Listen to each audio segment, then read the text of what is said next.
Thanks everyone. Are you good? I'm good, guys. Welcome to the platform, the Labor Lens. We're talking all things labor relations, and on this video we are talking the confronting workplace bullying, right? Confronting the workplace bullying, right? You guys know that in the workplace you always have situations, right, of bullying, right? It can be from management towards the employees, or it can be amongst employees themselves. Okay, so let's get to it. Confronting workplace bullying, right? Workplace bullying is a silent epidemic that erodes employee morale and mental health. I'm sure many of you can attest to this, right?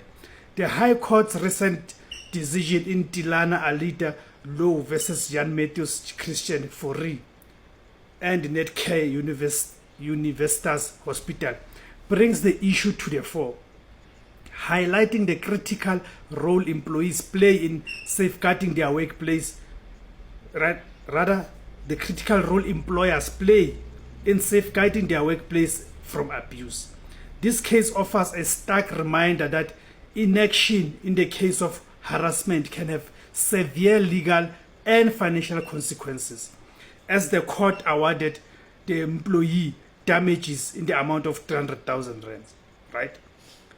Okay, let's go to case. This case is 2025/01. This serves as a further indication to employers that labor disputes are not always contained to the jurisdiction of the CCMA and or labor court. Tilana Alida Law, a dedicated theatre manager at the Netcare Universitas Hospital, found herself at the mercy of Dr. S.P. Grobler's relentless verbal abuse, starting from April 2005. Law endured years of degrading language and threats, with her numerous complaints falling on deaf ears. Right. Despite being aware of Grobler's behavior, Netcare failed to take appropriate action. Law's lawsuit, grounded in the actio injuriam action for delict, which not only seeks to protect an individual's dignity and reputation but also his or her physical integrity, sought justice for the harm inflicted on her dignity and mental well-being. Right. Employer responsibilities and legal duties. The judgment spotlights the employer's paramount duty to create a safe and respectful workplace. This duty is not limited to physical safety but extends to mental and emotional protection as well. Netcare's failures to address Law's complaints and enforce its harassment policies constituted a breach of this duty. The court's findings underscore that employers must actively protect their employees from bullying and harassment to avoid legal repercussions. Right. Expert insights. Right. A respected labor law authority provided pivotal testimony in support of Law. He outlined the expectations for a reasonable employer in such situations: establishing comprehensive harassment policies, training managers to handle complaints effectively, and taking decisive actions against perpetrators. Chadley's analysis revealed that Netcare's inadequate response and failure to implement its own policies exacerbated Law's suffering. Right. The debate on amende honorable, a public or open apology. A notable aspect of this case was the consideration of the amende honorable, a public apology traditionally used in defamation cases.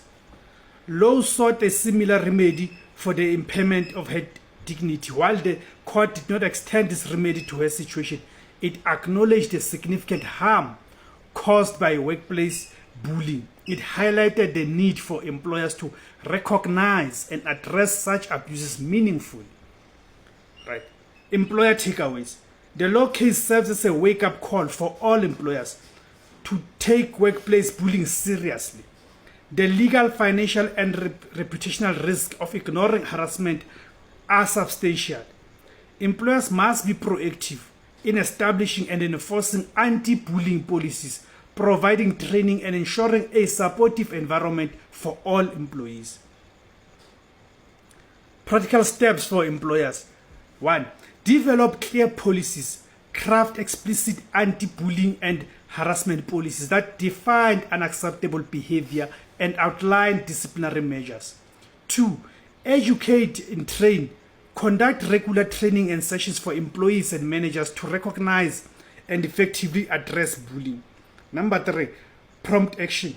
Respond quickly to complaints with thorough investigations and appropriate disciplinary actions. 4. Provide support. Offer resources such as counseling services and robust grievance procedure to support affected employees. 5. Ongoing monitoring. Continuously review and update policies and monitor workplace dynamics to maintain a respectful environment. The High Court's decision in laws underscores the imperative for employers to foster a culture of dignity and respect by addressing workplace bullying head-on. Employers not only comply with legal standards but also create a healthier, more productive workplace. This case is a clarion call to prioritize the well-being of employees, ensuring that every workplace is safe and supportive space for all. Thank you very much, guys. I'll leave it at that. I think especially employers, right, who happen to come across this video, they need to take serious the issue of bullying, because this issue of bullying even leads to people getting depressed because of the bullying that they suffer at the workplace. Thank you very much, guys. Please remember to subscribe to the channel. Click the subscribe option there to subscribe to become a member to the channel. Remember to also share the video to your social media audiences to ensure that we grow the audience and also ensure that the information reaches many people. Thank you very much, guys.